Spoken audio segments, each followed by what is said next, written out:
Hello. Good morning po, no? Gaya po ng sinabi ko, parang tayo-tayo lang lagi every weekend, no? Pero this time around, unlike last Saturday, walang insidente.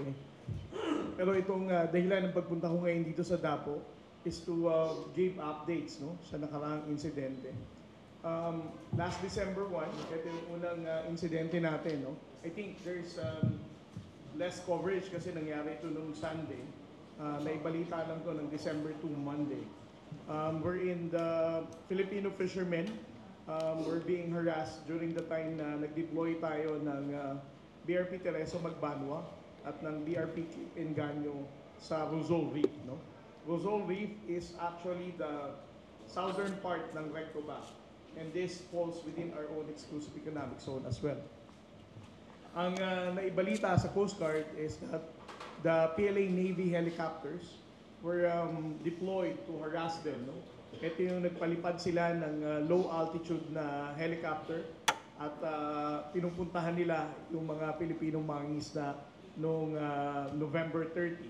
This is actually the reason why our commandant, Admiral Ronnie Hilgavan, deployed BRP Teresa Magbanwa and BRP Cape Enganyo. There were also media personalities that were embedded from GMA and ABS-CBN and PPV4 to attest sa harassment na ginagawa ng ating PLA Navy against the Filipino fishermen. And then December 4 is another incident. Nangyari ito sa Bajo de Masinloc and also in Escoda Shoal. Again, the reason why the Philippine government deployed Coast Guard vessels together with the Bureau of Fisheries and Aquatic Resources is primarily to support ang mga mangingisdang Pilipino and to make sure of their safety in the middle of the harassment na ginagawa ng Chinese Coast Guard, ng Chinese Maritime Militia, and the PLA Navy. Ang nangyari sa Bajo de Masinloc, despite of the good intention of the Bureau of Fisheries and Aquatic Resources, na maghatid ng fuel, ng food supplies sa ating mga mangingisdang Pilipino, they were subjected to harassment, no? Dangerous maneuver, and side sweeping ng ating mga barko, ng BFAR, and at some point, nag-deploy pa ng water cannon ang China Coast Guard to prevent the Bureau of Fisheries and Aquatic Resources to get near our Filipino fishermen. And in Bajo de Masinloc as well, this is also our first time na we have experienced on the part of the Philippine Coast Guard, BRP Teresa Magbanwa, to be shadowed by a PLA Navy warship at a very close distance of 300 yards. So that's for Bajo de Masinloc. And then at the same time, around 11 a.m. last December 4, hinaras naman ng China Coast Guard ang ating mga barko, BRP Melchor Aquino and BRP Cape Enganyo, and the BFAR vessels that were also deployed in Escoda Shoal.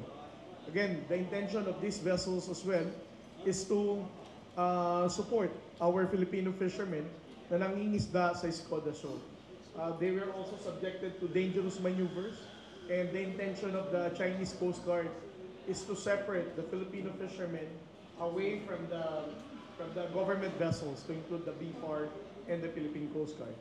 Ang nagkaroon na po tayo ng diplomatic protest. It was Secretary Manalo who explained this 2 days ago about the necessity of filing a diplomatic protest because of this incident.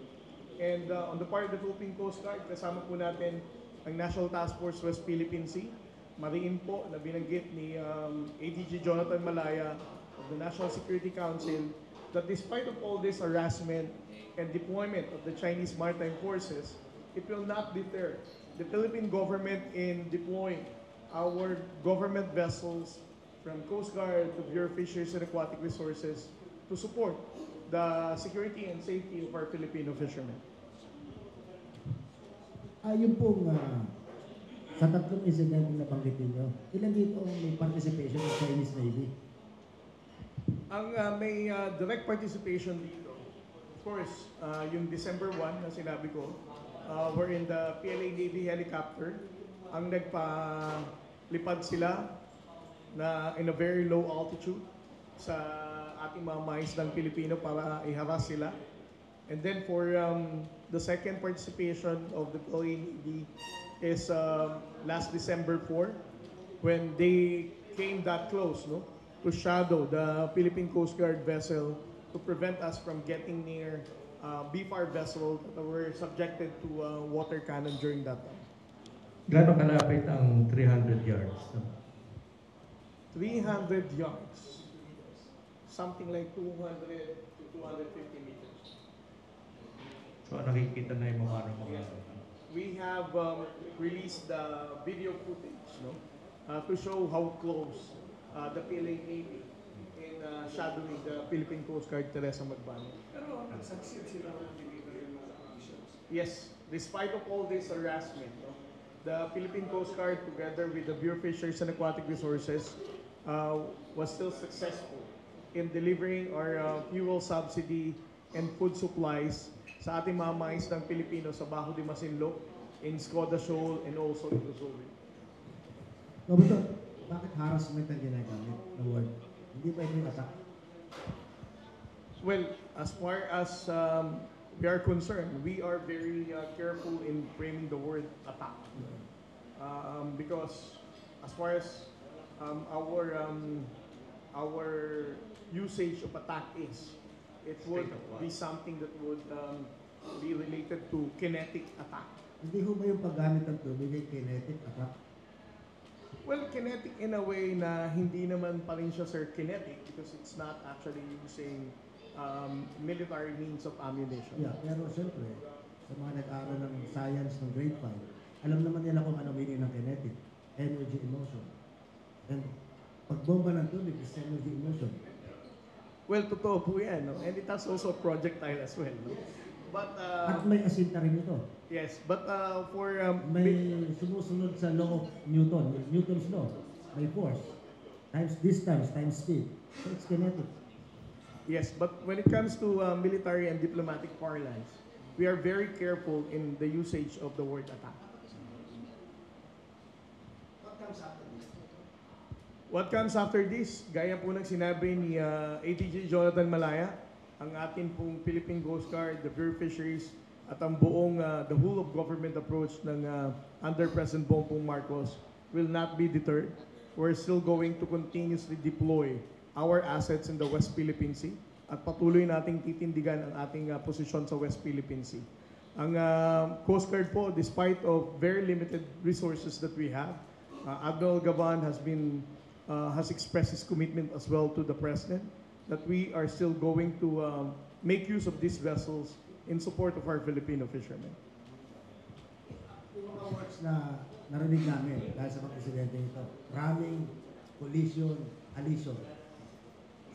Dun sa tatlong mga wordings na yun, ilang barko ng Coast Guard ang saka ng Navy BFAR, kung may information kayo, ang nangangailangan mag-repair at hindi makapagpatrolya dahil sa mga pinsala na kami.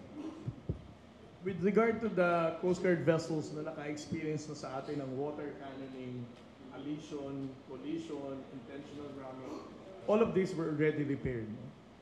Ang nitong nakaraang insidente, simula nung nakaraang taon pa ng mga lista ng insidenteng nangyari. But for the Bureau of Fisheries and Aquatic Resources, ito yung pinaka-recent. Nagkaroon ng intentional ramming sa Skoda Shoal na nakasira ng railing niya. Water cannon, nasira din naman ang navigation and communication equipment. But all of this, I think, will soon be addressed ng BFAR leadership para siguraduhin na makaka-deploy agad din ulit tayo. Ano yung naging response ng Chinese government dito sa protesta ng DFA natin? Sir, even without discussing pa kung anong response ng Chinese government, no? Ang nakakadismaya dito sa insidente natin ng December 4 is that while it is happening, while the government vessels are being harassed by the Chinese Coast Guard, ang Chinese Embassy dito mismo sa Manila ay naglabas ng post sa kanyang Twitter account sa X at sinasabi na ang China Coast Guard is carrying out a professional maritime law enforcement action, and the Philippine government vessels, ang BFAR at ang Coast Guard daw ay nag-trespass sa kanilang karagatan at binabiolate daw ang kanilang territorial sovereignty. So you can just expect what will be the response pa din ng ating kaibigang People's Republic of China kung ang embassy niya nga mismo rito ay ganyang katahasang magsalita, no? To condemn our actions. Alam naman natin na sila mismo ang nagpa-violate ng UNCLOS, sila mismo nagtitrespass ng ating exclusive economic zone. It's very unprofessional to harass Filipino fishermen. These are all civilian. Gusto lamang nilang mamuhay ng maayos. Wala naman silang illegal na ginagawa. And you will be deploying monster-sized Coast Guard vessel to prevent the size of almost less than 40-meter BFAR vessel. With the footage that we showed, no, makikita natin kung gaano kaliit ang BFAR at gaano kalaki ang bangko ng China Coast Guard. Senator, pagbalik na naman natin, nung nagkakaroon ng RORE mission dun sa BRP Sierra Madre, napakaingat ng statement ng pamahalaan ng Pilipinas at yung paggamit ng mga barko. Hindi gumagamit ng barko ng Philippine Navy so as not to escalate the thing. Rumirenta ng barkong civilian at ini-escorta ng Coast Guard. Pero ginawa ng China noong December 4 December 1, mismong equipment ng Chinese Navy. Anong masasabi, anong batas sa karagatan ang magsasabi na maaring nilabag nila gumamit na sila ng Navy? Well, the main reason kung bakit ang ating pong pangangailangan, not just under this current administration, itong administrasyon na minana pa nung panahon ni Pangulong Noynoy Aquino, ipinasa nung panahon ng Pangulong Duterte, at naging strategiya rin ng ating ngayong administrasyon, is that magkaroon ng utilization ng White Hulls or Coast Guard vessels in the West Philippine Sea. Primarily because as a result of what had happened during the 2012 standoff, we were criticized na sinabi ng China, alam naman natin propaganda rin nila, na we were militarizing the dispute then in 2012, na naging dahilan kung bakit nagka-standoff. During the time, President Noynoy Aquino, learning from that experience, no, he has supported the development of the Coast Guard from 2013 onwards hanggang sa nagdating niya ng mga barko ng Coast Guard ng panahon ni Pangulong Duterte na itinutuloy naman natin ngayon ng Pangulong Bongbong Marcos. The utilization of white ship in the West Philippine Sea is not something that President Bongbong Marcos has decided on his own. This has been our stand for the past 3 administrations already, as a result of the 2012 standard. Secondly, it is also worth noting in 2002 DOC, the Declaration of Conduct among between China and Southeast Asian countries. We all agreed of not militarizing the dispute in the entire South China Sea. So ito ang dalawang pangunahing dahilan kung bakit may pinagbabatayan tayo ng deployment ng Coast Guard sa West Philippine Sea. But right now, as you said, no, and I have also noted this a lot of times, that the PLA Navy is now becoming part of the strategy of China in asserting their position in the West Philippine Sea. Ngayon, kung ang tanong, kung ang China ba nagdi-deploy na ng warship, is it about time for us to deploy warship, right? I'll go back to the statement of President Bongbong Marcos. No? He has mentioned this a lot of times in different forms. Ang sabi niya, the Philippine government, we are peace-loving nation. We are not instigators of war. No? But if you're going to look at the reciprocity between the PLA Navy being part of the warship ng Chinese government, is it about time for us to do that? You know, it can be considered as a reciprocal act, no? But again, as a Coast Guard spokesperson, I don't have the right answer for this because it is dependent on the armed forces of the Philippines on how they would like to come up with policy recommendation to strengthen our position in the West Philippine Sea.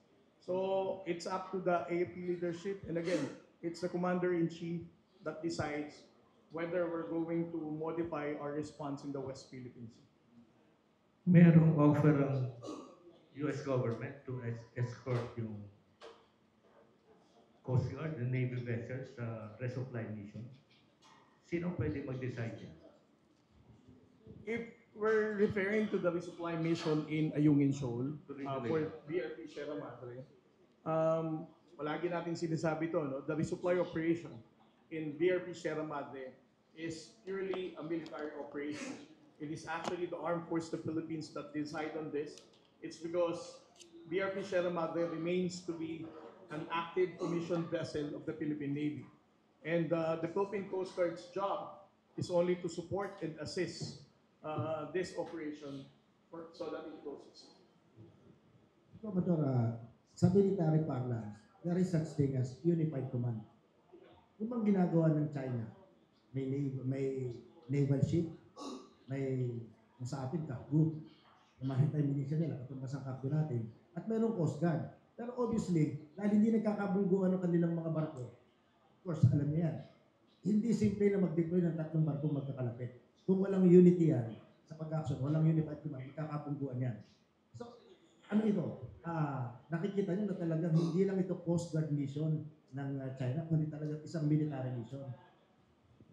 Well, the China Coast Guard and the Chinese Maritime Militia has been identified a lot of times already by different scholars. Sinabi nila na China Coast Guard and Chinese Maritime Militia may appear to be an ordinary law enforcement and maritime militia appearing to be ordinary fishermen. But in reality, all of these maritime forces are part of the Chinese Military Commission. So we can fairly say na they are actually part of the military establishment. So yung PLA Navy, China Coast Guard, at saka yung Maritime Militia, the differences are the same. Well, again, it has different color of the hull, but as to the identity of all these people, as what the academic has mentioned, they are part of one Chinese Military Commission.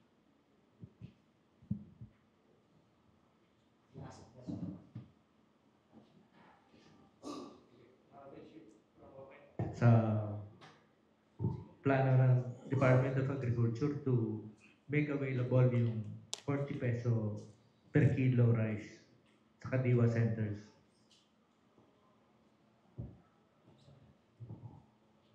Okay, so magandang umaga po sa ating lahat. So simula po nung, alam naman po natin na meron na po tayong existing na 41 Kadiwa centers kung saan po 41 Kadiwa centers NCR-wide and Laguna, nearby Bulacan, meron po tayong mga Kadiwa centers na nagbebenta na po ng Rice for All tsaka yung P29 na bigas para sa ating mga vulnerable sectors. Simula po nitong Thursday, December 5, nagsimula na rin po tayong magbenta sa mga palengke. So, nakipag-usap po tayo sa mga market masters, sa mga retailers. Ito pong limang ito ay yung sa Malabon Market, sa Guadalupe Public Market, Las Piñas, Camuning, and Pasay City. Nagbenta po sila, hindi po sila nagbenta ng P29, pero ang binenta po nila ay yung ating Rice for All na ngayon po ay nasa halagang 40 pesos na lamang. So ang feedback po, initial feedback po natin ay marami pong namimili. Sabi po nila maganda po yung klase ng ating bigas. Although sabi regular milk siya, mas mukha siyang well milk, 25% broken. At sa unang araw pa nga lang po, wala pang isang oras ay naubos po yung 30 bags natin na tag 25 kilos, no? Marami pong mga sumuporta, marami rin po yung nagsabi na sana tuloy-tuloy. Ito po talaga naman ay tuloy-tuloy natin gagawin. Ang schedule po niya ay Tuesday to Saturdays, 8 to 5 po ang opening ng mga kiosk na to, mga kadiwa ng Pangulo kiosk sa ating mga palengke. By next week po, sana hopefully matuloy na po ang pag-open din natin sa 5 pang ibang palengke. At the same time po, pati LRT and MRT po tinatarget natin in coordination po with the Department of Transportation and of course the management of the LRT and MRT. Nagkaroon lang po ng slight delay doon sa negotiations natin sa MRT and LRT dahil nga po may private component po ito. And at the same time po, gusto nila maganda na po or na prepare nilang mabuti yung mga possible contingencies dahil nga po ilalagay nila ito dun sa mga istasyon ng mga MRT at LRT. So, yun po yung nine-negotiate natin ngayon at piniprepare po natin ng mabuti. Ang initial po nating sites ay sa Monumento po and sa LRT North EDSA. Yun po ang tinitignan natin na lugar, and at the same time, ang oras po nito ay siguro hindi po sa umaga dahil ina-expect po natin ang mga commuters po na MRT ay papasok pa lang, hindi naman siguro sila bibili ng mga bigas, ano? So ang oras po ng pagbebenta ng bigas ay yung pauwing oras, so 3 p.m. to i-adjust po siguro natin hanggang 7 p.m. ng gabi.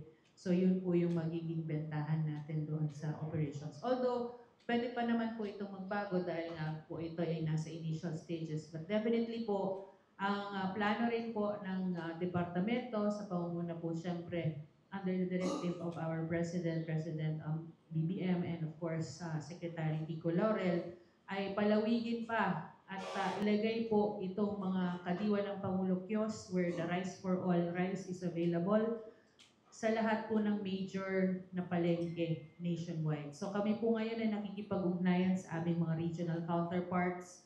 Na-identify na po natin yung ating mga sites na pwede doon. And at the same time po, tayo ay nakipag-usap din sa mga retailer association, at the same time sa mga importers natin.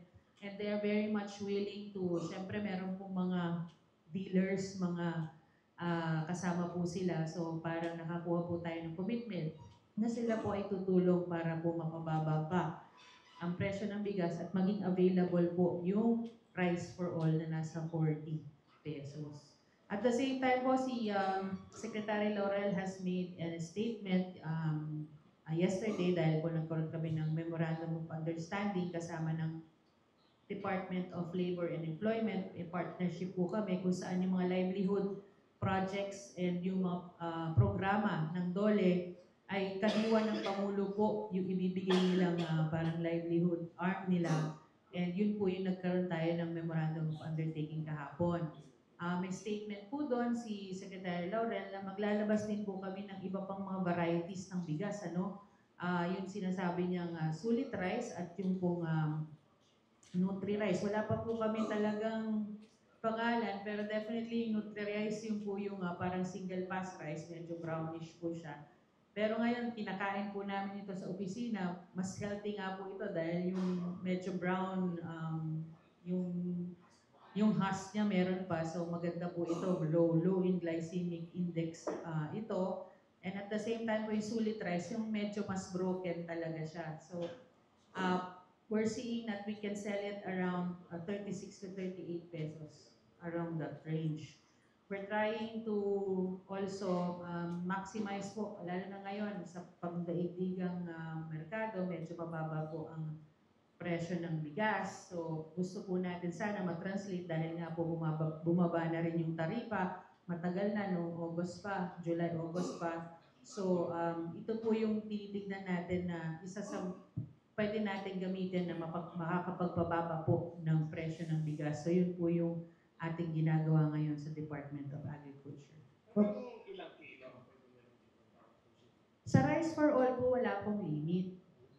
Wala pong limit. Pero ang ano po natin kasi is as long as we make it available continuously, kasi sinasabi natin, pag nilagyan kasi natin ng quota bawat store, kunwari, maglalagay lang tayo ng 30, 20 sacks dyan a day. Siyempre mo may mga bibili dyan na pwedeng abusuhin, and at the same time, sasabihin na, wala nang available na 40, dito na kayo bumili. Pwede nilang taasan kung sino man po yung kukuha. Pero kung meron continuous supply, kumbaga, kahit pumila po ilang tao dyan, lagi pong may mabibiling 40. Magdadalawang isip din po yung mga gustong umabuso nito. Dahil nga po, syempre, mabubulunan din po sila kung marami silang i-hoard. Meron pong expiration ng bigas, syempre. Opo, so hindi naman po yan, kumbaga, pwede mong itago at magagamit mo ba ng matagal na panahon. No? So, may expiration ito. So, definitely po mag-iisip po sila kung mag-hoard ba sila o bibili tapos ibebenta sa mas mataas na halaga. Kung meron namang available pa sa palengke, doon na lang po siguro sa mga mamamili, doon talaga bibili. Mas mura doon. So may option po sila lagi. Mama, hindi nagsasabi ngayon na ito rin magandang pagkakataon para bawasan pa yung presyo na 40 pesos. Una, mura nga sa pandaigdigang pamilihan, bigas. Pangalawa, masama man, nasira ng mga sunod-sunod na bagyo ang ating palayan. So walang magre-reklamo magsasaka kapag nag-import ng marami kasi wala silang inamin. Kaya lang ayaw po natin, syempre nakakadismaya din po sa mga magsasaka kung masyadong bababaan din po ang presyo in general ng bigas. Dahil nga po, dyan din naman po sila kumukuha ng kabuhayan nila. Tapos kung makita po nila na sobrang baba naman, alam naman po natin kung magkano ngayon ang bentahan and yun nga, naapektuhan pa sila ng bagyo. Meron naman po tayong ina-extend na tulong sa kanila pero definitely meron pong ripple effect kasi. May ripple effect yung pagka masyado mong binabaan naman. Of course, kung nagtatanim ako ng bigas, baka madismaya po ako na magtanim pa. Dahil nga wala naman, kung ganyan nakababa, baka wala naman din po akong kikitain. Pero definitely po, ang ginagawa natin ngayon, binabalanse po natin yung ating mga kagustuhan ng ating mga magsasaka. At the same time po, yung kagustuhan din ng ating mga mamimili, kailangan din po medyo dapat meron pong available sa kanila na murang opsyon. Hindi naman po natin pinipilit kung ayaw po nila yung quality dahil nakikita naman po nila kung gusto nila yon. At napansin po namin ngayon sa pag-iikot namin, meron na po talaga mga preferences sa mga mamimili. Kung ano po yung gusto nilang bigas. Kahit nga po mahal yan, basta maganda. Yun nga po yung mga premium rice na tinatawag. At saka merong brand talaga na medyo sikat daw ngayon. Yung parang Coco Melon ba yun? Oo, yun yung medyo 60 pesos po yun. Pero marami pong bumibili nun. Yun po yung talagang sa ating mga retailers, yun daw po ang medyo mabili at malaki po ang kita nila doon. So, nasa preference po talaga ng mamimili. Pero yun nga po, meron din po naman tayong kababayan at medyo marami rin po yun na gusto sana nila, merong silang mabiling mas mura na masarap naman. At hindi naman po, kumbaga, syempre, bigas na nga lang ang pwede mong bilhin. Pangit pa or di pa masarap. So yun po yung natin sa preferences. And of course, yung abot kaya pong mabibili na ating mamimili. Yung binibenta ngayong rice, ano ba ito? Imported or locally grown? Meron po itong mix dahil ang ating partner po dito ay ang FTI. Sila po yung nagsusupply. Ang sabi po nila, meron po itong mix. Meron silang kinukuha ng local supplier. May kinukuhanan din po sila sa imported. So, ano yung proportion ng locally grown at imported rice? Yung po kasi kasi yung sa local rice natin, may mga various sources po kasi. So hindi natin pwedeng ma-determine po, hindi natin in volume. Pero definitely po, marami po sa atin, like for example dito sa Bulacan, local rice po yan. Marami po silang stock. So yan po yung ibang mga pumapasok ngayon. Of course, meron din po tayo sa mga imported. Meron din po silang mga napaparating na mga imported na stocks.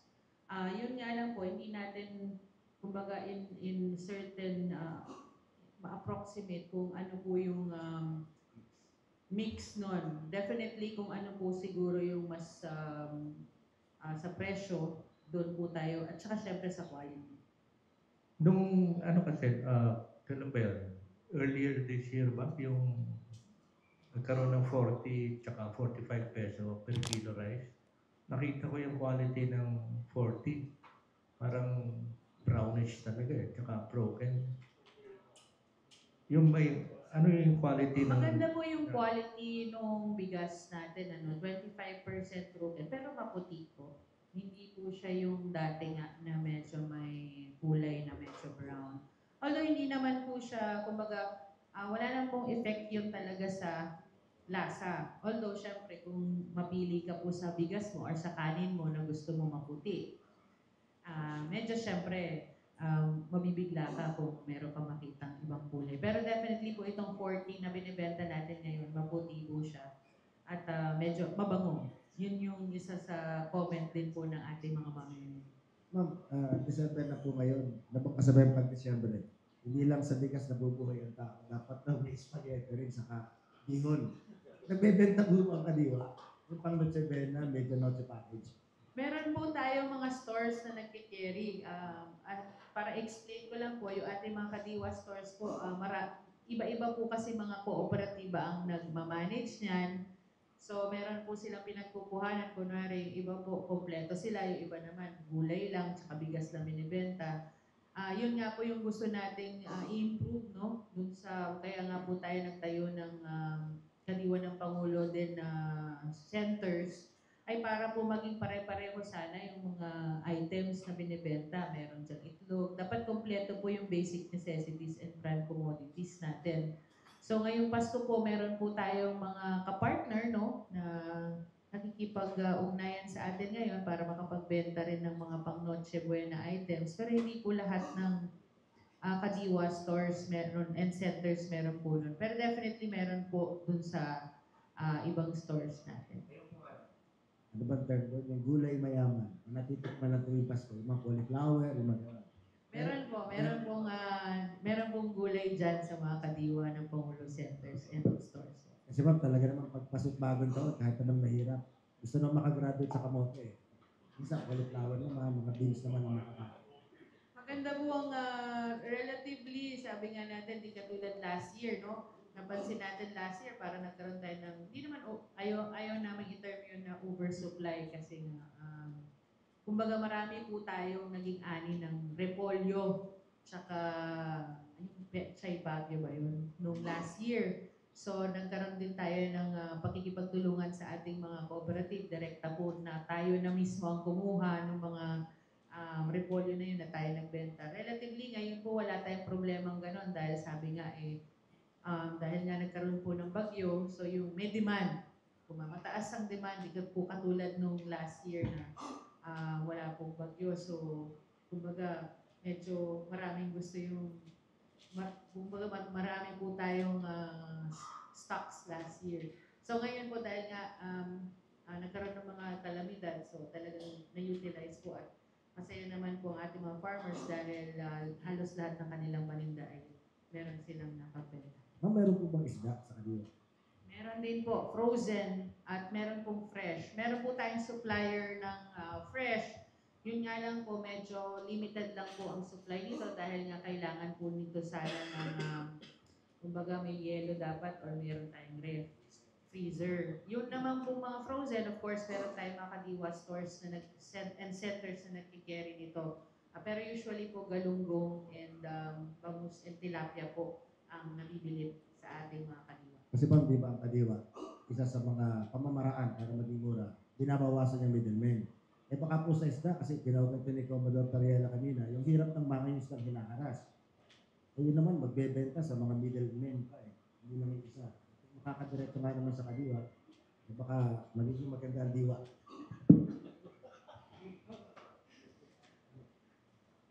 Baka meron ka. Sige, may tanong. May tanong yata dito. Hello po. Hello. Hello. Hello po. Ano ba? Morning po. Joke na ng ABS-CBN News. Anong wisdom sa pagsaset up na Kadiwa stores doon sa naturang LRT at MRT stations na na-mention nyo? Tsaka ano yung challenges na tinitingnan natin in terms of implementing this? Nung una po namin brainstorm kung saan po pwede ilagay yung Kadiwa ng Pangulo Rice for All kiosk. Sinabi namin na, sige, pwede sa palengke, pero ang unang naging challenge dyan, syempre may resistance kasi sa retailers. Because, syempre, you're gonna be competition. But yung pag-determine naman namin ng MRT and LRT, sa amin kasi, nakita namin kasi na dito maraming tao, yung kumbaga, yung merong capability talagang bumili, and at the same time, sila po yung, of course, yung ating mga commuters, sila yung parang pwede natin gawing target na may capability bumili, at the same time, hindi na nila kailangan pang pumunta sa mga palengke para bumili ng murang bigas. So, yung po kinonsider namin is the foot traffic and accessibility, of course. Kasi hindi Siyempre, pag palengke, pupunta pa ako palengke. Eh kung hindi, wala naman ako sa bahay, eh magtatrabaho pa ako. Marami pong ganyan kasi eh. So parang it's a way for us also to make it ilapit natin yung availability ng murang bigas sa mga manggagawa, sa mga talaga nagtatrabaho, kasi sila naman yung mga providers natin. So, of course, yun nga tinitingnan natin, masyadong madaming ang tao to the extent na baka makadagdag pa daw yung pagbebenta ng bigas dun sa, lalo na pag rush hour. Kaya nga po titignan natin dito sa pag-adjust natin sa oras kasi di ba originally 8 to 5 po dapat, kaya lang sabi namin baka wala namang bumili sa umaga, so try natin muna ng hapon para yun po yung pwede nilang, hindi na sila nagmamadali, at the same time pauwi na sila. Kumbaga yan na yung magiging kumbaga pasalubong or dala-dala nila na at least nakatipid ako dito. Hindi lang sa pagko-commute ko, pero pati sa pagbili ko ng basic necessity which is the rice. 3 p.m. to 8 p.m. or hanggang 7? Tinitingnan namin up to 7. Pero definitely, since adjusted naman po yung time to less than 8 hours, baka it can be extended po. But definitely, yun ang namin is 3 p.m. po ang start ng selling doon. Para din hindi kami makagulo dun sa rush hour sa umaga. Kasi nakita naman natin, rush hour sa umaga, grabe talaga sa mga MRT. Tapos 40 pesos pa rin ito, no? 40 pesos po ito per kilo. Tapos pwede po silang bumili kung ano po yung kaya nilang bilhin, kung basta mabuhat po nila. Ibang tinatanong niya, ma'am, na pwesto, ang makakabili, everybody o yun lamang commuters ng MRT? Meron pong portion kasi MRT na pagpapasok ka po ng MRT, meron yung screen ka, di ba? Parang nakapasok ka pero wala ka pang ticket. Doon kami, parang ang gusto nilang pwesto sa amin ay doon sa area na yun. Yung hindi pa po yung may ticket sa taas. Kasi iba yung ano din. Pero definitely dapat, yun nga, meron ng na-screen na pagpasok sa MRT. Ma'am, kung titingnan yung mga tindahan ng Kadiwa, kasi di ba, in any product na binebenta, 3 A lang naman ang tinatandaan dyan eh. Accessibility, affordability, availability. So, lahat ito nasusunod ng Kadiwa Service. Yan po yung ating, sinusunod natin yan, sir. And then, yan po yung ating goal, of course. Sabi nga po ng ating kalihim, si Secretary Laurel, by end of term po ng ating presidente, we must have established around 1,500 Kadiwa stores and centers nationwide. At nakikita po natin yun ngayon at sa pagkikipagtulungan hindi lang po ng public sector at ng private sector, tingin po namin ma-achieve namin ito. Kasi nga hindi lang naman yung availability ang pinag-uusapan kapag po tayo ay nag-expand, but more of the accessibility. And of course, syempre kung mas malapit sa'yo, mas doon ka pupunta. So yun yung ating na-try na ma-reach ngayon para yan po yung laging reklamo po sa amin pagka kunwari ito may mga programa, may mga comment, sana all, sana dito din. So yun po yung aming gustong i-achieve, ano? At very positive naman po ang response sa atin ng ating mga stakeholders, ang ating retailers and all. Gusto po nilang makatulong din. At nakikita po natin talaga na ma-achieve po namin itong numbers na to. 1,500, sir. All over the Philippines. Dito pa lang po sa Metro Manila ngayon, may 41 tayo. Tapos by end of year, siguro, ang target po namin is 179. Ayun nga po dahil sa paglabas namin ng mga kiosks and also our partnership with government agencies such as PhilPost. Si PhilPost po meron po tayong memorandum of understanding din with PhilPost. Yung lahat po kasi di ba meron mga PhilPost sa bawat munisipyo, yun po yung parang, and of course meron silang mga truck. Ang nakikita kasi natin na unang-unang challenge with food is really the logistics. Yung paano mo po, syempre sasabihin, bakit mura dito sa kunwari sa Baguio, bibili ka ng 1 kilong patatas sa Baguio, 35 lang. Bakit pagdating dito sa Maynila, 100 pesos na? Ang talaga nakakadagdag din po doon talaga is logistics. So yun po yung isa rin sa nakikita namin sa pakikipagtulungan with the logistics partner such as PhilPost na pwede namin ma-utilize. And of course, dahil nga sabi, PhilPost ngayon medyo nahirapan na rin po dahil wala na masyadong gumagamit ng PhilPost. So yun din po yung nakikita nating opportunity for them na magamit natin yung facility at yung ahensya. Parang whole of government approach po ang gagamitin natin para mas ma-reach natin. So at least, pag may dumating sa iyo mailman, hindi sa pinandala, pwedeng pagkain. Hi ma'am, ako po si JC from TV5 Asset. Hello po. Ma'am, yun po binabanggit niyo yung sulit Sulit rice. Ed Nutri Rice. Magkano siya at kailan siya i-offer? I understand. Kasabay kung noong kumbaga there will be 3 na i-offer sa Kadiwa. Opo. Ayan po yung balak namin New Year offering. Kumbaga, bagong taon, meron tayong bagong introduce na varieties. Start of the year offer.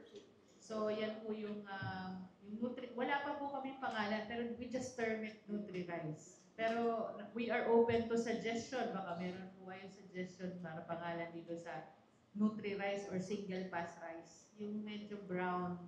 Siguro we'll have a separate for that para makita po ninyo kung ano yung quality. Pero definitely po, kinakain namin yun ngayon kasi merong stocks na dumating, tapos yun, kami na ng secretary, yun po yung kinakain namin ngayon.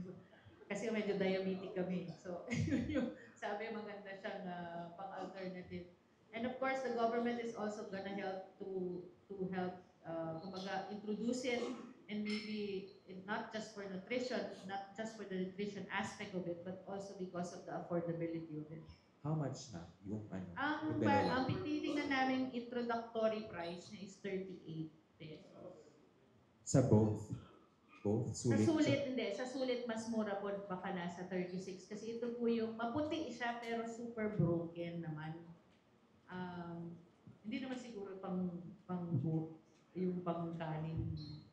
Pero medyo maliliit yung butil niya. Meron po talagang ganito, lalo na pag sa milling. Meron talagang nahihiwalay na super broken. Yun po yun. Ma'am, bakit ba broken tawag? Pwede ba palitan ng term? Kasi pag broken yan, medyo hindi man dating, baka Hindi kasi kung premium, yun sir, kasi ang difference ng premium. Pag titignan mo yung butil ng bigas, sa premium, talaga pong buo siya. As in, point to point.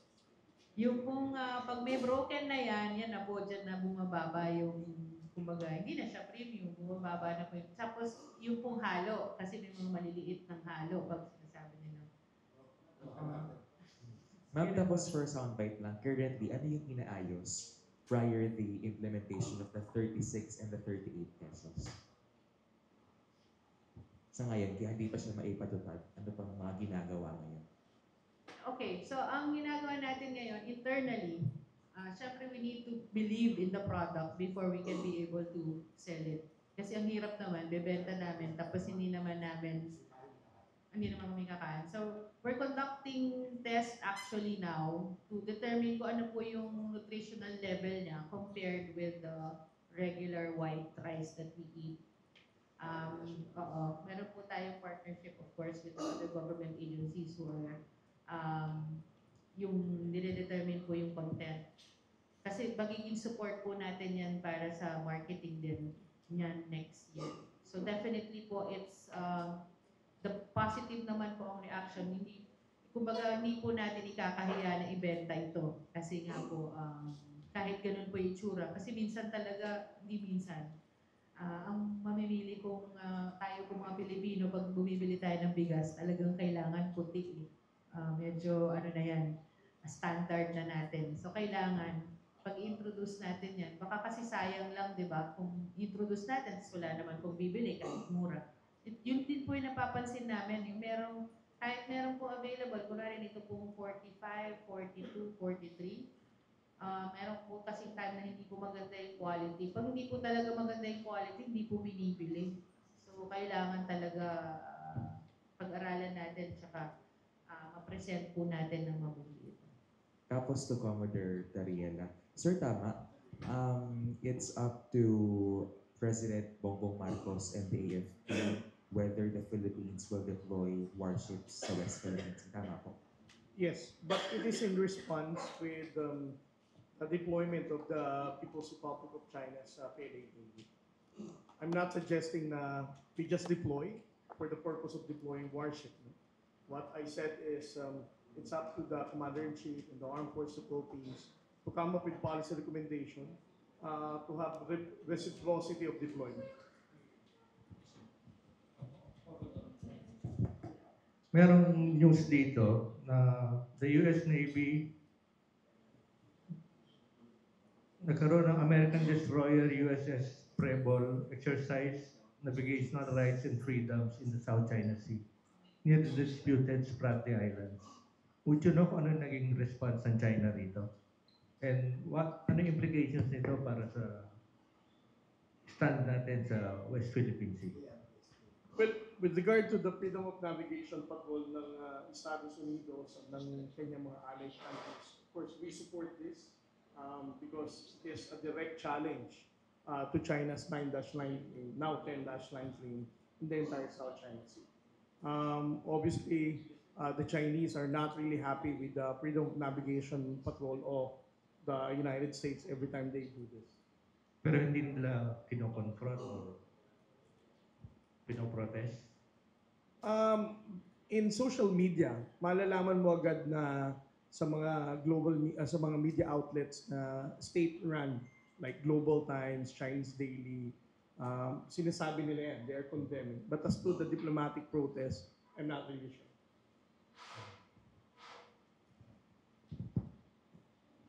To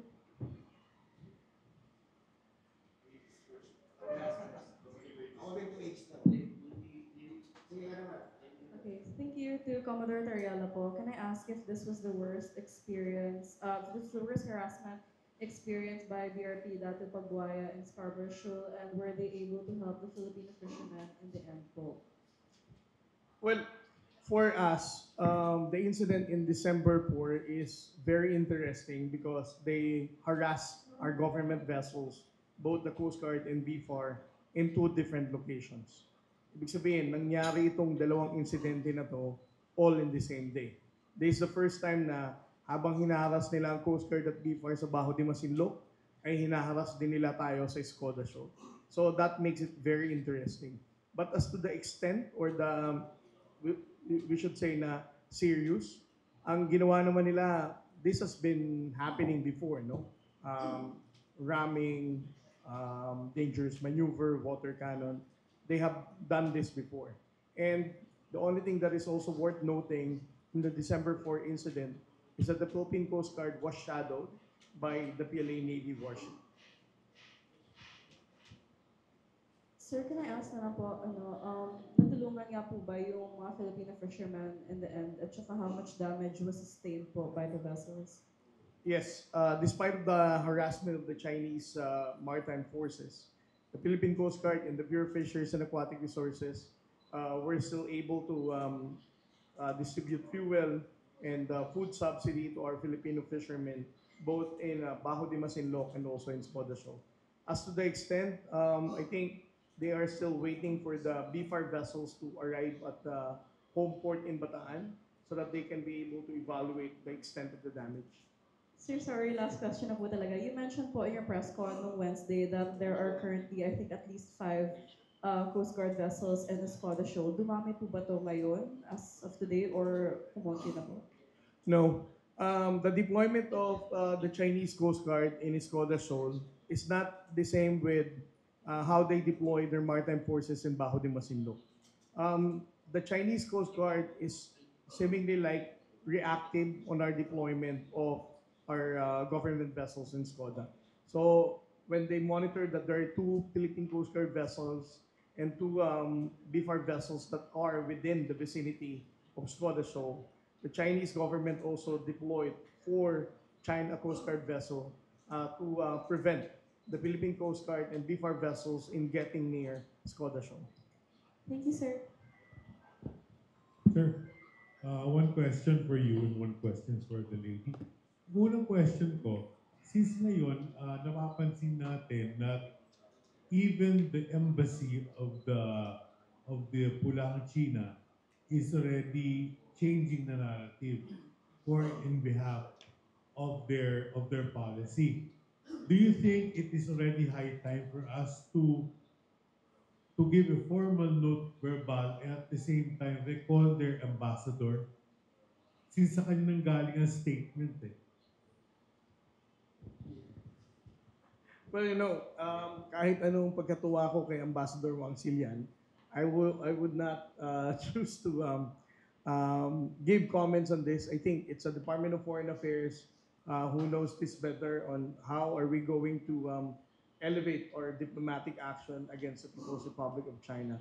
And it's also, again, I'd like to highlight the Chinese embassy, since then and now, when we started the transparency efforts in the West Philippine Sea, are pretty much persistent and kumbaga mini-maintain lang naman lagi nila eh. For example, as to whatever incidents that happened, water cannoning, military grade laser, they always have their misinformation and fake news to counter our factual narrative. I think this is not something new. Ma'am, sa inyo naman, napoforesee ninyo na maraming mga balakid na nangyayari ngayon in promoting yung quality ng bigas na binebenta ng DA ngayon, no? Na yung dito offering nyo na sa mga MRT retail stores or Kadiwa stores. Ang tanong ko, what would be the best way for you to, kasi ang mga Pilipino mas touchy-feely nation tayo eh. So we want yung inamoy-amoy, di ba? Inaplos-aplos. Alam natin, yung quality is key.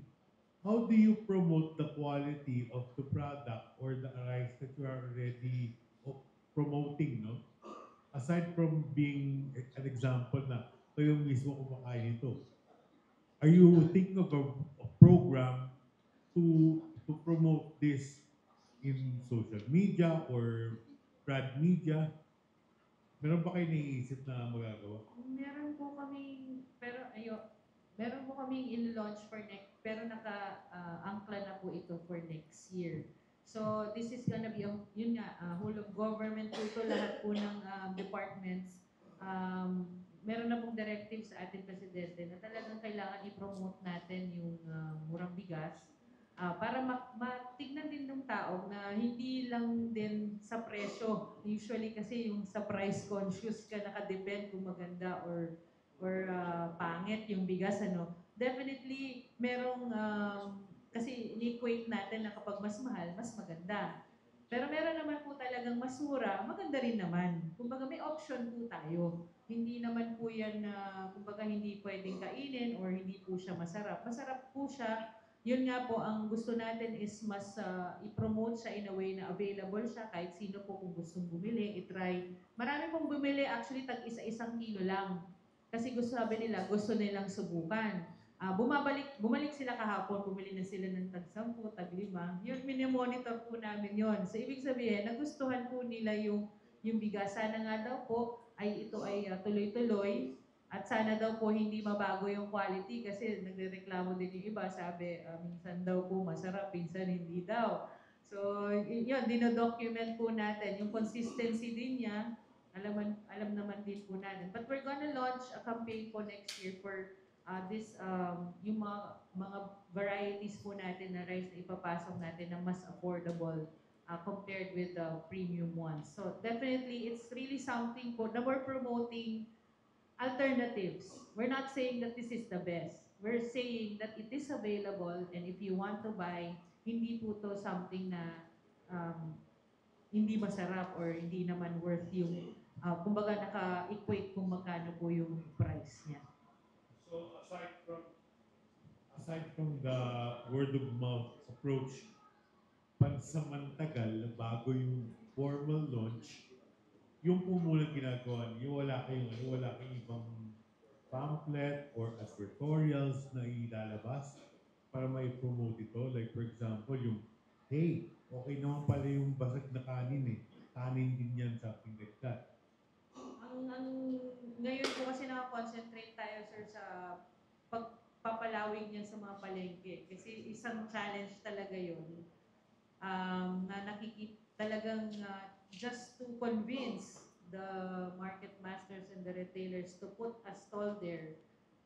Siyempre, wala silang 40 eh. Pero meron po siyang effect dun sa, lalo na dito sa mga ibang palengke na pinunta natin, like Kamuning, Pasay, bago pa man kami maglagay ng 40, nagbaba rin sila ng 40.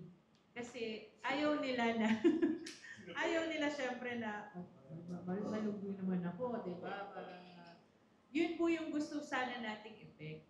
Kumbaga, meron na pong available na 40. Yan po yung tataka po natin na meron na po talaga kahit po sa Bulacan, magtanong po kayo, meron na po talagang mura doon. Ang di lang natatranslate pagdating po sa palengke, lalo-lalo na dito sa Metro Manila or sa ibang lugar, hindi po nakikita na, di ba, dapat meron na pong 40. So, dapat, ito pong programa na to, talaga nakikita naman natin, it's really an initiative of the government to really show po na kung hindi natin mapilit, dahil nga nakipag-usap na tayo sa mga retailer previously, di ba po, nitong mga past few weeks, nakausap po natin sila. Ang sabi po namin, magkano ba ang kita dapat ninyo para sabihin na may kinikita kayo? Nasa 3 to 5 pesos daw ang per kilo na patong nila para sabihin na komportable po yung kita. So technically po, dapat nga, kung merong 37 na o 36 sa wholesale, dapat meron na pong 40 nga. So ito po yung ginawa natin para talagang masabi po natin na yung gobyerno na po magsiset ng trend, ano po, at yun ang gagawin nating available. At ginawa na nga po natin yan sa mga palengke. Hindi lang po sa Kadiwa Center. Magkano ang farm gate price ng rice? Sa ngayon? Ngayon po, tingin po namin nasa 30 hindi farm gate, 35. Yun yung parang doon sa ano, sa from planter, nasa 32 to 35 siguro po yan. Marami na nabasa yata ako, 17 ba? Ay, Kailan yun? palay yun po. Times 2. Times 2, so ano? 34. 34. Colonel, Commodore J, last question, no? May escalation. There's an escalation from the side of the PRC in their challenge to our sovereignty. Nakikita nyo ba umiikting or nagiging mas maikting ang challenge nila sa territorial claims natin? I don't think, and I still don't consider such harassment of the Chinese Coast Guard as a form of escalation. No? As I said, all of this harassment and this kind of activities of China to prevent our government vessels in patrolling our own exclusive economic zone has been happening not just under the watch of President Bongbong Marcos, but even during the time of President Duterte. The only difference is that right now, under this administration, President Bongbong Marcos believes that it is imperative for the Filipinos to understand what is happening in the West Philippine Sea. Kung bakit natin na pag-uusapan ang mga activities na to at harassment ng China, it's because the national government is allowing ordinary Filipino people to learn and to understand kung ano ang pinagdadaanan ng ating kasundaluhan at ng Philippine Coast Guard dito. But if you're going to ask me, is the tension in the West Philippine Sea increasing compared before? I don't think so. These activities, as I said, is pretty much consistent with those activities na ginawa nila nung nakaraang administrasyon din naman. Kapag meron ba kayong parametrics na nakatala yung harassment points? Kung alin mas mataas, yung hinaras ang Navy natin, mas mataas ba yun, hinaras ang Coast Guard, o hinaras yung mga sibilang mangingisda? Ano ang mas mataas na harassment points na nag-gain ng China? What do you think is worse? Alin ang mas masakit para sa Level atin? na escalation. No? Alin ang mas masakit para sa atin? Hinaras ang Coast Guard natin, hinaras ang civilian na mangingisda, o hinaras ang ating Navy? I have two different ways to respond to this question. No? Kapag ang harassment natin, for example, in resupply or in Ayungin, no? Sa BRP Sierra Madre, the same level of response ng public opinion ng ating mga kababayang Pilipino ay nagagalit, mas tumataas ang damdaming nasyonalismo to support our fight in the West Philippine Sea. Pagdating sa usapin ng whether it's Coast Guard, whether it's Navy or the Armed Forces of the Philippines, or whether it's Filipino fishermen. However, the only difference is the regional appreciation for Southeast Asian countries. Using my expos, we always analyze who are those that engage on my Twitter posting. Alam mo naman, sir, I'm more on tweeting. So, when it comes to resupply operation in BRP Sierra Madre, those countries that are interacting with my tweet when it comes to this harassment are pretty much focused on North America, Europe, and even Canada, Australia, those like-minded states. There's a very least engagement in Southeast Asia. But if we're going to post something that concerns the harassment of the Filipino fishermen and the damage to the marine environment, we also analyze and realize na mas mataas ang engagement ng Southeast Asian countries, to include Indonesia, Malaysia, and Vietnam. So we can conclude, no, na Southeast Asian countries are not really keen on looking at the military or Coast Guard operation in the West Philippine Sea. But they are more concerned in looking at the harassment of the Filipino fishermen in the West Philippine Sea. Because they know for a fact that Vietnam, Indonesia, and Malaysia are also experiencing the same harassment. So kung ako, I'm an ordinary Vietnamese national, makikita ko ang tweet ng Philippine government about the harassment ng mga isla, it would also make them question their own government. Bakit ang gobyerno namin hindi nagsasalita tungkol dito? Samantalang ang Pilipinas, better for them na nakikisangkot ang gobyerno sa welfare ng mga mangingisdang Pilipino. So, at some point, every time that the Chinese government harass the Filipino fishermen, we can expect more support from Southeast Asian countries. So, para sa akin, if China will continuously do this in harassing the Filipino fishermen, they're losing in this kind of information operation. Last October, for example, this is the first time that the Vietnamese government publicized the harassment of the Vietnamese fishermen in Paracel. They even condemned the aggressive action of Chinese Coast Guard na sinabi nilang nagkaroon pa daw ng physical injuries ang mga mangingisdang Vietnamese. And then, last end of October din, ang Bakamla, which is the counterpart of the Philippine Coast Guard in Indonesia, has also highlighted that Bakamla has driven away from their exclusive economic zone China Coast Guard vessel while they are harassing yung ongoing oil supply, oil exploration dito, and also to protect their Indonesian fishermen. Ibig sabihin, ang Southeast Asian countries, mas matindi ang impact ng ating balita at pagpapublicize ng harassment ng mga isang Pilipino because ordinary people from these countries see their own countrymen experiencing the same thing. Commodore, ikaw mo ng premise yung tanong ko para hindi na misconstrue. Kayo nasa serbisyo. Civilian, pero syempre, lahat naman na nasa gobyerno pati si Atty. Bebang. Alam naman na ang pangunahing tungkulin ng nasa gobyerno, betterment ng citizen. Tapos kayo may tungkulin ng AFP, tagapagtanggol ng Estado. Ang Estado may 4 na elemento, nandun yung sovereignty, nandun yung population, nandun yung territory. Para matindi yan, yung sovereignty emanates from the people. So hindi ba mas nasasaktan ng damdamin nyo pagka yung civilian ang hinaharas kumpara sa inyong kasamahan sa uniform? Brother in arms, brother in uniform. Sabi nga ng mga isda kami po pag naputo ng kamay, di na makakapangisda. Yung sundalo at coast guard, pag naputo ng kamay for life, may pension, naka-invest for pension. Well, I would like to agree, no? Kung babasahin natin ang mga komento sa social media, kapag fishermen din ang pinag-usapan natin, ang mga Pilipinong ordinaryo. Kasi minsan ang mga kababayan natin parang may disconnect pa for them to understand why standing up for the West Philippine Sea matters to them. Kapag sinabi natin ang resupply operation, may mga comment na bakit kasi insisting tayo, ganyan-ganyan.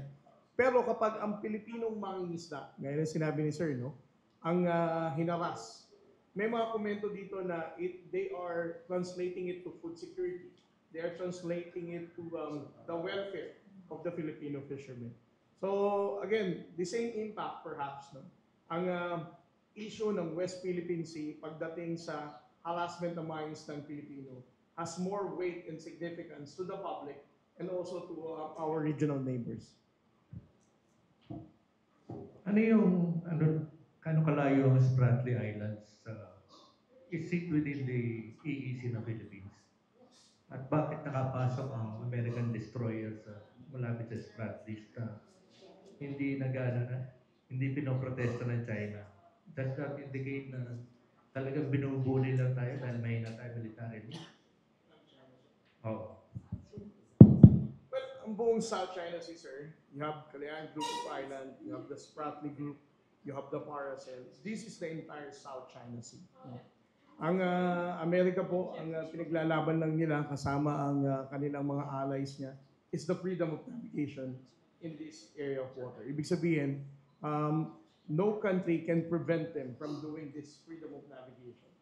Ang problema ng China, for example, tayo, sinasabi nila, kapag nag-deploy ng Coast Guard sa Bajo de Masinloc, we are intruding their waters.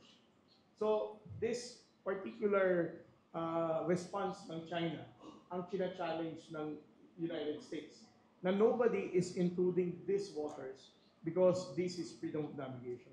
Kaya lang, ang masakit sa atin, etong mga areas na to ay mga traditional na pangisdaan, particularly Bajo de Masinloc. This has been a traditional fishing ground of our Filipino ancestors. And yet, ang China ang nagsasabing kanila ito. And the same thing in Escoda and also in Luzuri. This falls within our own exclusive economic zone. But for China, they claim they have full sovereignty over these waters. I think, I would agree with you, ang China, siguro ang tingin sa atin, we are not equally compatible with their military power and economic power. Kung kaya't hindi lamang Pilipinas, to include Vietnam, Malaysia, and Indonesia, are also experiencing the same harassment. Pero pag mga bansang katulad ng Estados Unidos, hanggang post na lang yata sila sa mga media outlets nila at hindi naman nila ma-counter. And this is the very reason why we need to strengthen our alliance with the United States and other like-minded countries. Because it is an open book, no? That our military power will never be able to grow to say that we can match the power of the People's Republic of China. So we need to strengthen our alliance to deter a bully country like China in violating the international law and disregarding UNCLOS. Valid yung escort offer ng US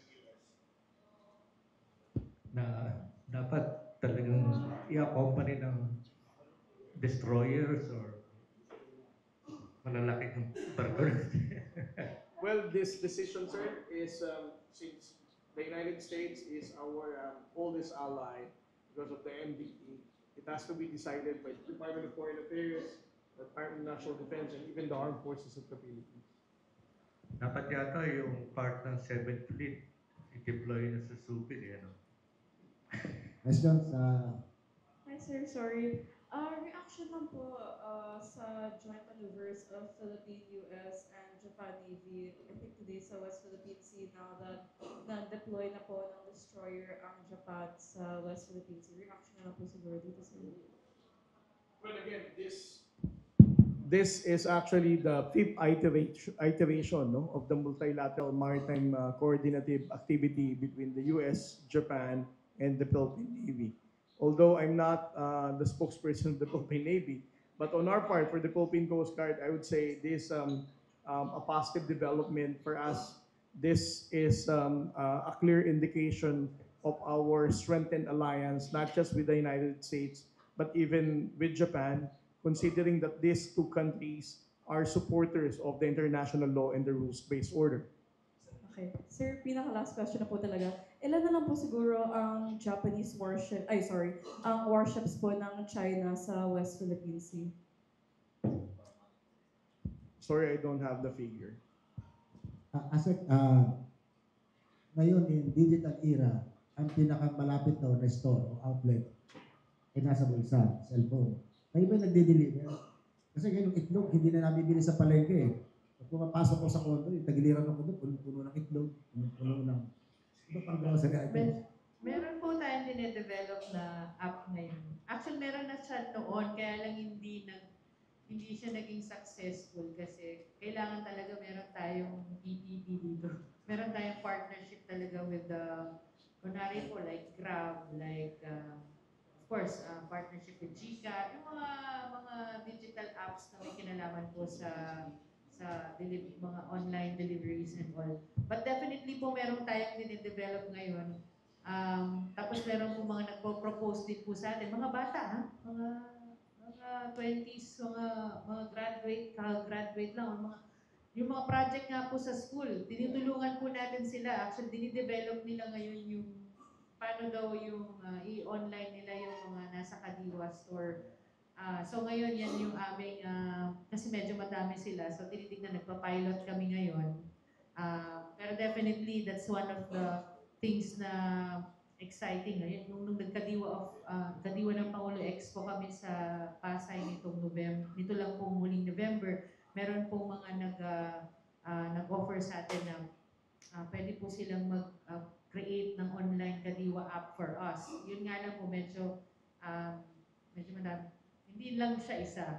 Medyo meron silang mga offerings. So titignan po natin kasi yung iba, may mga connections na ngayon with existing restaurants, may connections na rin sila with existing suppliers. So tignan po natin kasi kung i-adopt natin siya within the program, of course, baka sabihin naman bakit sila yung inalaw natin.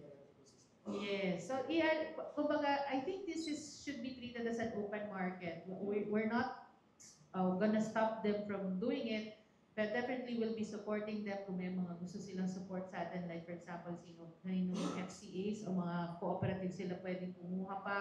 Yan naman po ay part of our mandate to connect everybody, not just the mamimili, kundi pati itong mga entrepreneurs natin, mga digital entrepreneurs natin na nagde-develop po ngayon ng mga ganitong klase Sa mga app.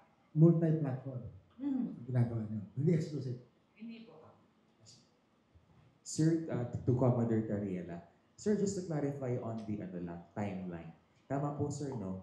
December 4, nangyari yung pag-water cannon ng China Coast Guard vessel dun sa PFAR. Kasabay din, on that day din, nangyari yung deployment ng warship ng China. Tama po? Okay. Tapos nung December 1, yung dangerous maneuver sa Escobedo. Tama?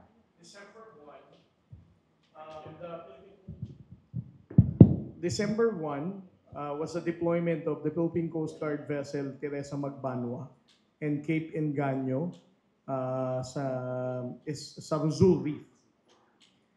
It's because we received a report that Filipino fishermen were being harassed by PLA Navy helicopter.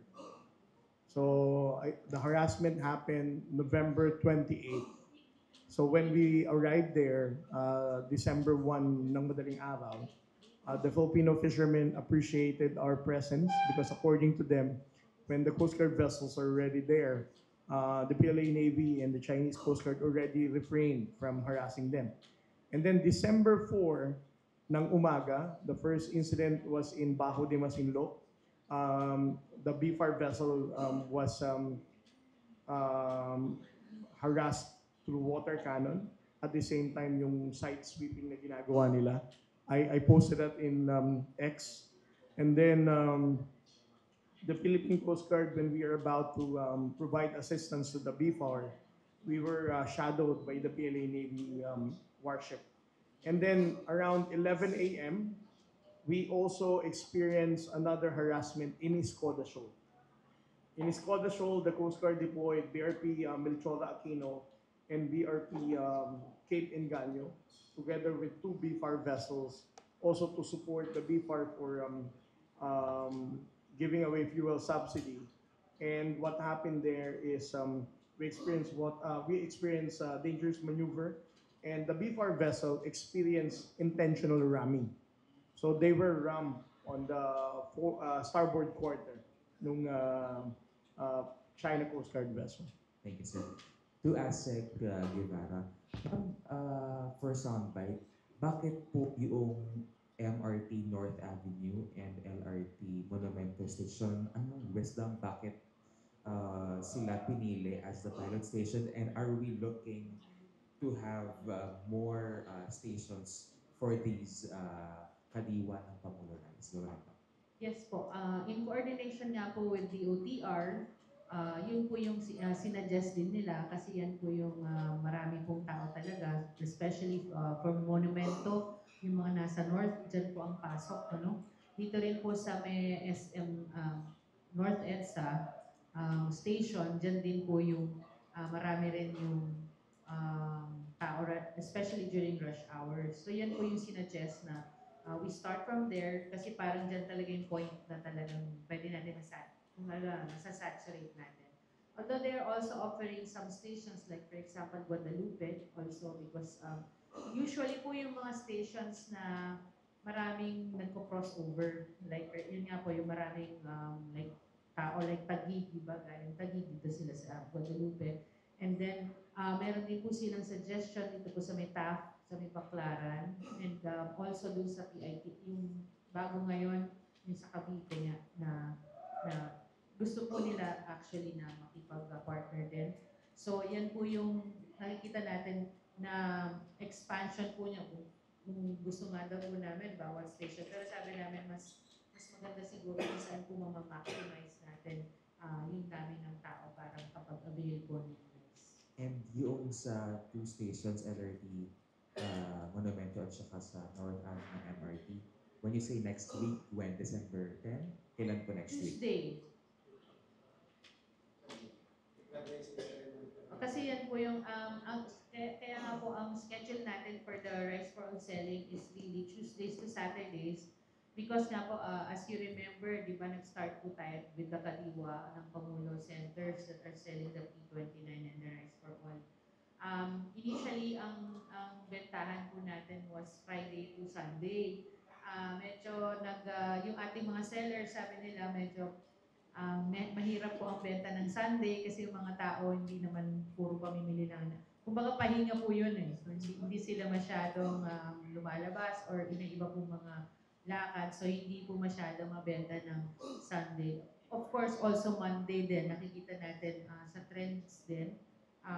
And of course, sa survey, hindi po ganun kadaming namimili ng Monday din. So, usually nagpipeak po talaga ang pamimili by middle of the week towards the weekend. Yan po yung medyo madaming, yan nakaschedule po yung mga pamamalengke at pagbili po ng pagkain. Commodore, isang congressman ng Coastal District, Sambales, si Congressman Conghod, nag-i-insinuate siya na yung harassment na ginagawa ng China, para doon may kinalaman din, may kaugnayan sa mga political noise na nagaganap sa ating bansa. Masa pay scale mo bang sumagot doon? O kung wala naman sa salary grade mo, huwag na lang.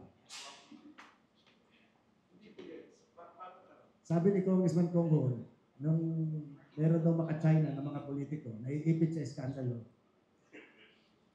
may gumagawa ng aksyon sa West Philippine Sea para mabalik ng atensyon ng mga tao. Kung wala naman sa salary grade mo, well. Alam mo, ang comment ko lang dyan, sir, no? Magandang observation yan. Pero ako, ang personal take ko dito, etong mga trolls, no? Na nagtutroll sa akin sa social media. from Facebook to Twitter to TikTok, in different social media platforms. Tinitingnan ko, dati kasi kapag may insidente, kapag nagpa-press ko na ko or nagbigay kami ng statement, in a matter of minutes, may magtutroll na sa akin. As in, by hundreds. Alam ng media yan. By hundreds. Talagang itutroll nila and then they're going to post their own version of story.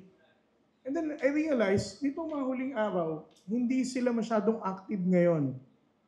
But if you're going to look at their current posting, is pretty much related sa nangyayari sa domestic politics ngayon.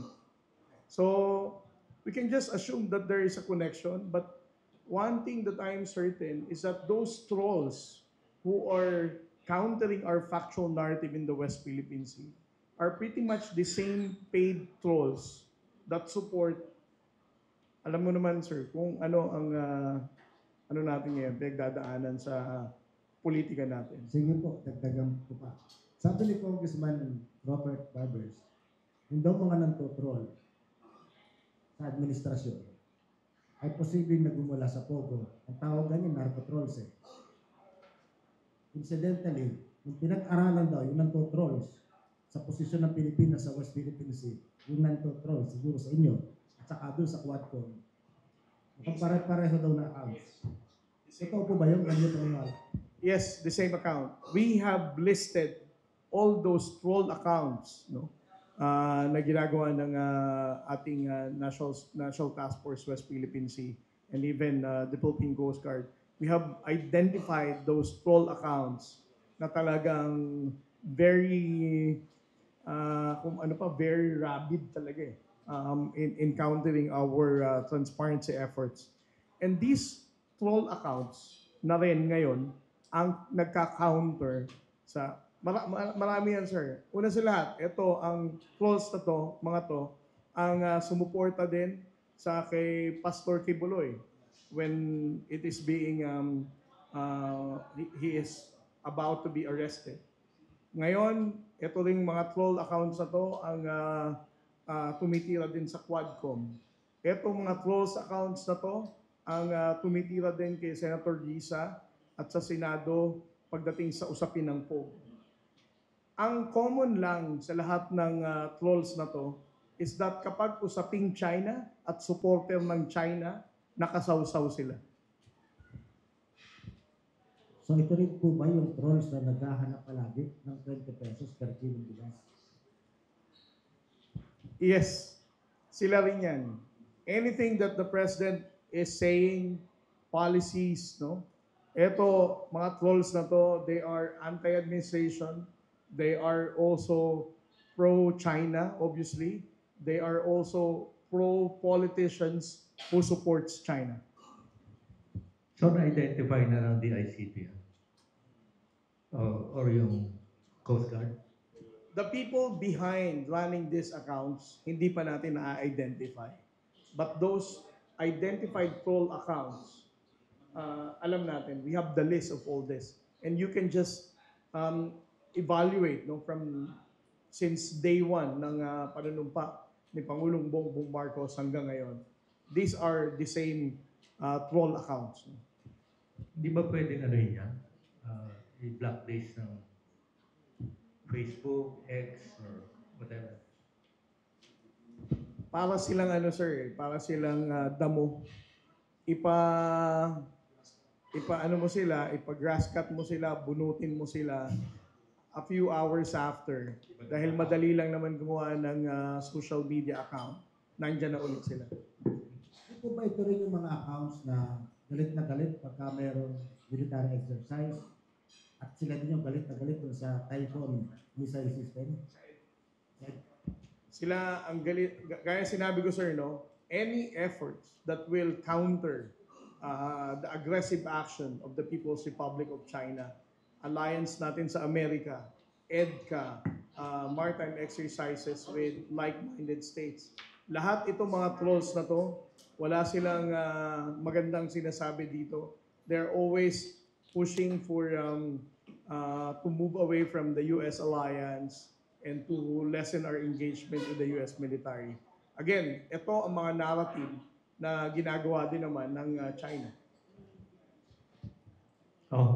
Last two questions siguro.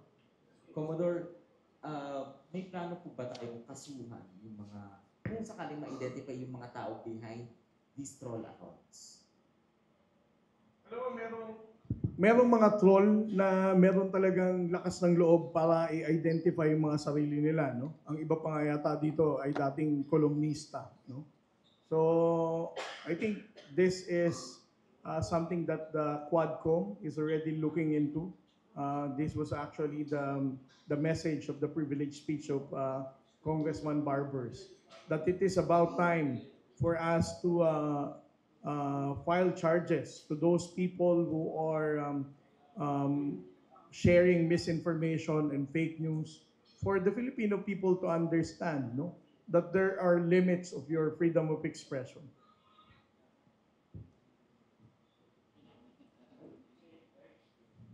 Lana? Anyway, maraming salamat kay Commodore Che Tariela for coming over. And this is not going to be the last of his appearances dahil tuloy-tuloy naman ang West Philippine Sea issue. We'd also like to thank ASEC Genevieve Guevara ng Department of Agriculture para sa update on the rice situation.